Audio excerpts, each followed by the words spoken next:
दोस्तों, न्यूज़ तो आप सब देख रहे होंगे और आपको पता होगा कि हमारे देश में पहली बार किसी जज को इम्पीचमेंट प्रोसेस के माध्यम से रिमूव किया जा रहा है, जिसके रिगार्डिंग राज्यसभा में मोशन इनिशिएट भी हो चुका है। तो चलिए समझते हैं इम्पीचमेंट क्या होता है। तो देखिए, जो शब्द इम्पीचमेंट है ये जजेस के लिए हमारे कॉन्स्टिट्यूशन में डायरेक्टली यूज नहीं किया गया है।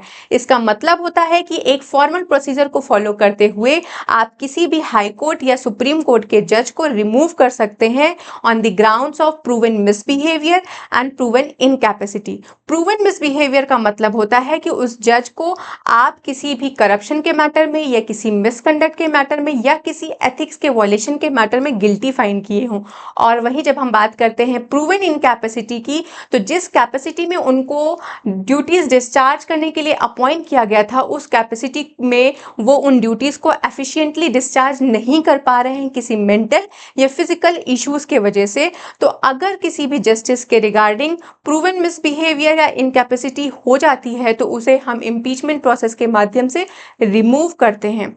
अगर हम लीगल प्रोविजंस की बात करते हैं तो हमारे आर्टिकल 124 क्लॉज 4 में सुप्रीम कोर्ट के जजेस के रिमूवल की बात की गई है। आर्टिकल 218 में हाई कोर्ट के जजेस के रिमूवल की बात की गई है और जजेस इंक्वायरी एक्ट 1968 में एक प्रॉपर फ्रेमवर्क दिया गया है कि कैसे हम किसी जज को रिमूव कर सकते हैं।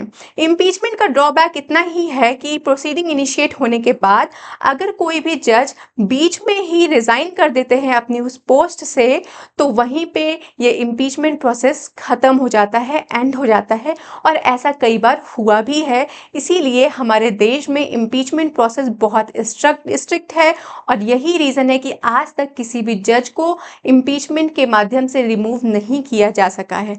तो ये हमारे देश में एक पहली बार हो रहा है कि जस्टिस यशवंत वर्मा सर को इम्पीचमेंट प्रोसेस के माध्यम से रिमूव किया जाएगा उनकी पोस्ट से, जिसके रिगार्डिंग प्रोसीजर इनिशिएट हो चुका है राज्यसभा में। ऐसी छोटी छोटी क्लिप्स और इन्फॉर्मेशन के लिए मुझे फॉलो करना ना भूलें। Thank you. Have a good day.